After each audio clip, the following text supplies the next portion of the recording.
Bright skin tone తో chocolate boy లా ఉండే అఖిల్ ని చూస్తే పడిపోని అమ్మాయి ఉంటుందా?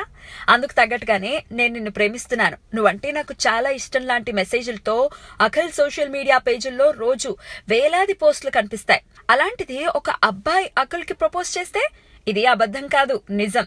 అసలు విషయం ఏంటి అంటే, ఫలాల దేవుడు రాణా హోస్ట్ గా వ్యవహరిస్తున్న నంబర్ 1 యారీ షోకి అక్కినేని అఖిల్, రాజమౌళి తనయుడు కార్తికేయ గెస్ట్లుగా వచ్చారు.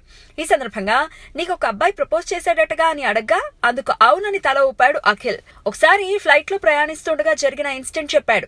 తాను ఒకసారి ఫ్లైట్ లో ప్రయాణిస్తుండగా మార్గ మధ్యంలో కనెక్టింగ్ ఎయిర్పోర్ట్ దగ్గర దిగాను. తిరిగి ఫ్లైట్ ఎక్కబోతుండగా నా సీటు వైపు చూడగా దాని మీద ఐ లవ్ యూ అనే స్టిక్కర్ అంటించి ఉండటం చూశాను. దీని గురించి ఎయిర్ హోస్టెస్ ను అడిగితే మీ పక్కన కూర్చున్న వ్యక్తి దీనిని అంటించడం నేను చూశాను అని చెప్పడంతో ఆ క్షణం అలాంటి వ్యక్తి నా పక్కన కూర్చున్నాడు అని తలుచుకుంటేనే నాకు ఒళ్లంతా కంపరంగా ఉంది అని చెప్పాడు అఖిల్.